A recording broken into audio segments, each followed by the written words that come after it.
Hi everybody, I am going to walk you through how to set up your Word document for APA formatting for your lab reports. So the first thing that you want to do is make sure your settings are appropriate. Your paper should be in Times New Roman, size 12, and you should have double spacing. So if you click on the very top of your document, it'll allow you to go into the header. You should click on different first page first, then click on page number, top of page, and it would be plain number 3. So that's going to put the page number in the right hand corner. You type out the words running head with only the R capitalized, colon, space, and your running head is a very shortened version of the title of your paper. So I can put gender stereotypes and tab until your running head is all the way at the left hand corner of your page. So now into your title page, you want your information to be in the top half of the paper. It should be centered. And the first thing that you're going to do is type the full title of your paper. Oops, sorry.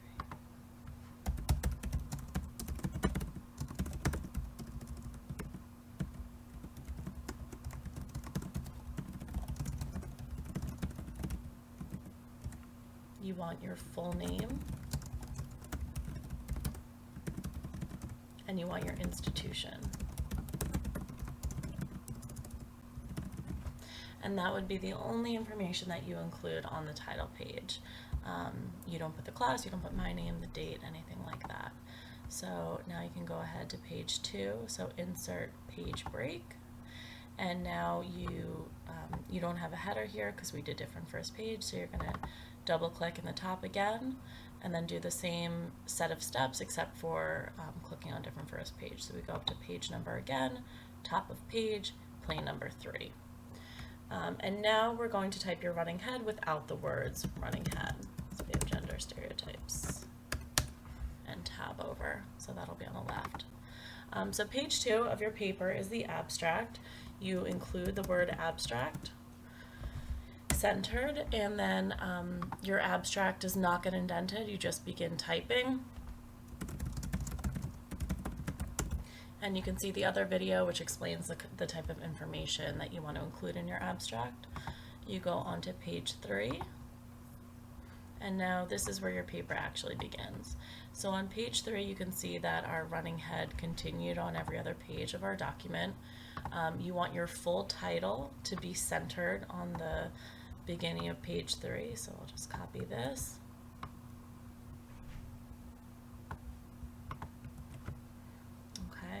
And now for our introduction section, you don't write the word introduction, you just begin typing.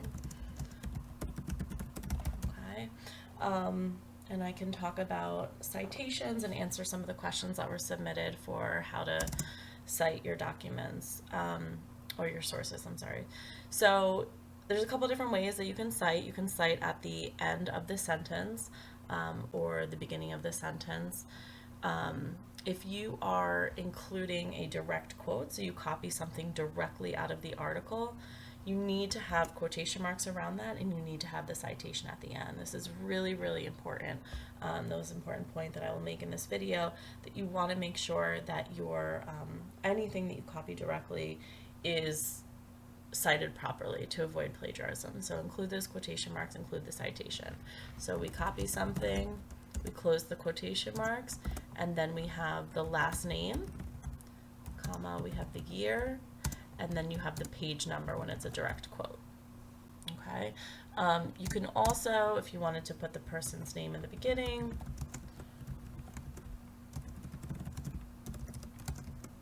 and we copy, and then you can put the page number at the end.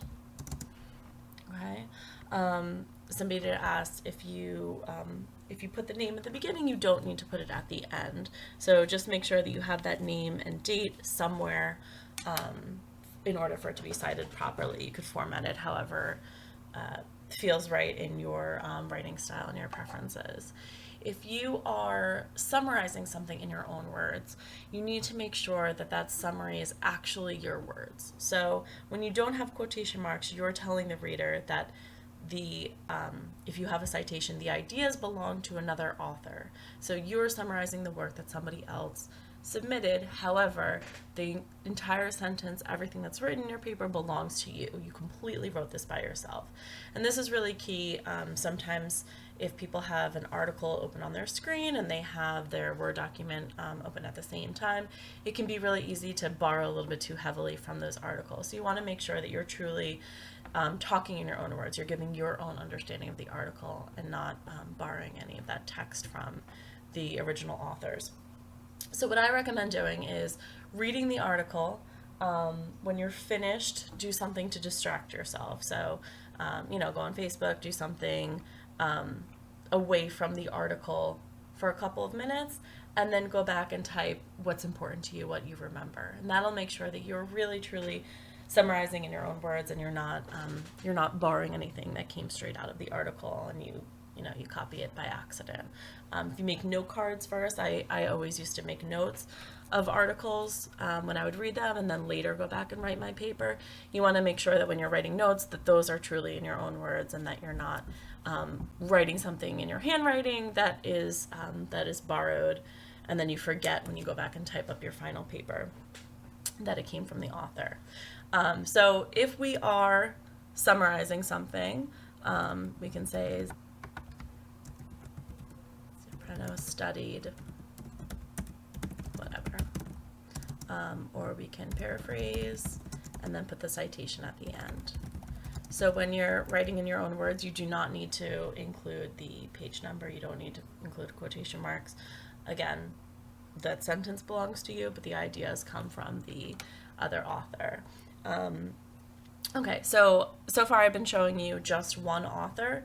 If you have two authors, you would list them every time. So Zambrano and Smith, 2017. If you have, let me show you both ways. So paraphrase, it would go Zambrano with the N sign. Okay. If you have 3 to 5 authors, the first time that you talk about their research, you're going to list every single name. So research was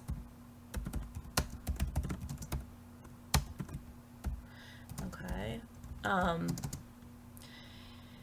After that first citation, so the first time that you list every single name, you are allowed to shorten it, and you would just use the words et al. So research would be Smith et al.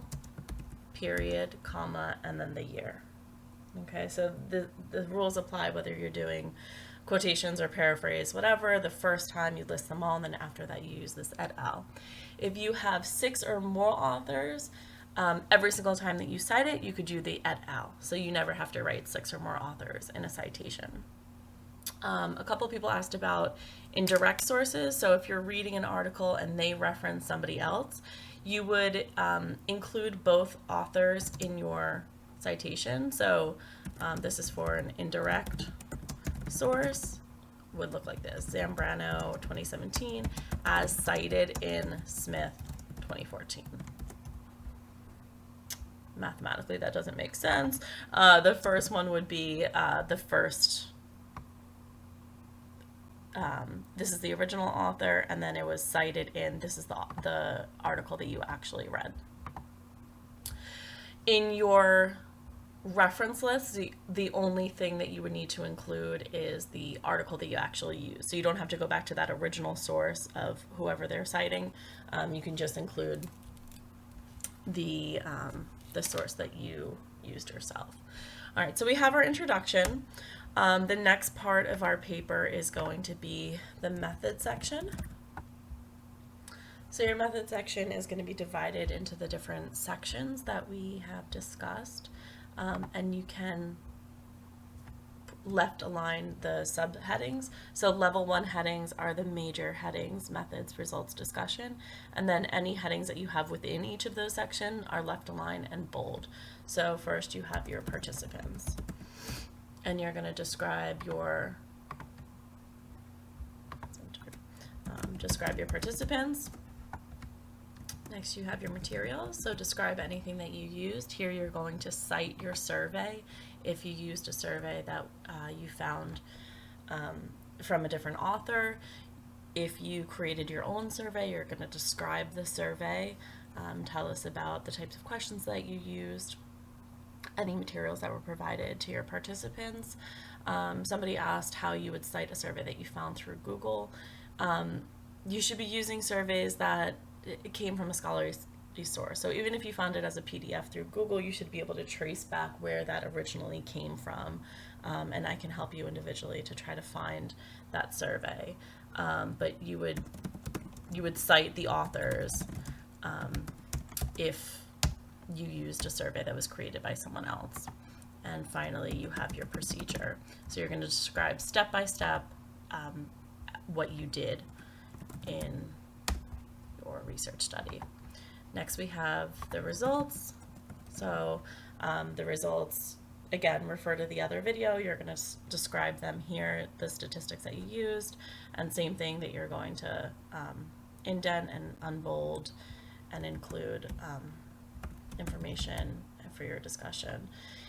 Each of these sections are going to go right after the previous one, so if I am still within the middle of a page, I'm just going to press enter and do my following section. And then after I complete writing my paper, I'm going to go to a new page for my reference list. So the reference list is going to have the word references, centered and not bolded.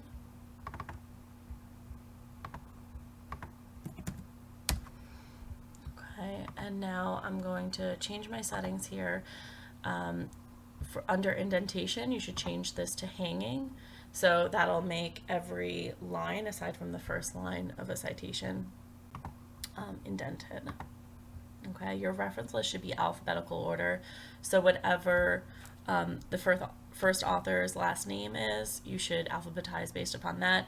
You would never ever alphabetize within a source, so leave the authors of the same article in the order that they were published in. That refers to how much they contributed to the article, but for different articles you want to alphabetize it. Okay, so I just want to show you one final thing. If you go onto the data library to search for articles, on the right hand side of your screen you'll see this button named Cite. If you click on that and go down to APA, this will give you a pretty good start for how to reference your reference list. So you can copy and paste this and put this into your document. Now, you're going to be responsible for making sure that this is cited correctly, and I will warn you that there are often errors in the formatting of these citations. So if you look at this one, it's going to be last name, comma, first initial, period, middle initial, if there was one listed, year, in parentheses, period, and then you have the title of the article. This should only have the first letter capitalized in any sentence or portion of a sentence, and any important words. So you'll see right here that we have to fix all of these letters to be lowercase. Next, you have the title of the journal. This should be italics, and the volume number should also be in italics. Okay. Finally, you have the issue in parentheses, you have the page numbers, and you have the DOI. So you can go ahead and use the library as a resource, but just make note that you're inputting all of the information correctly. You can follow up on a helpful website, OWL Purdue, other links provided in Blackboard, as well as the APA manual. Let me know if you have any questions. Good luck.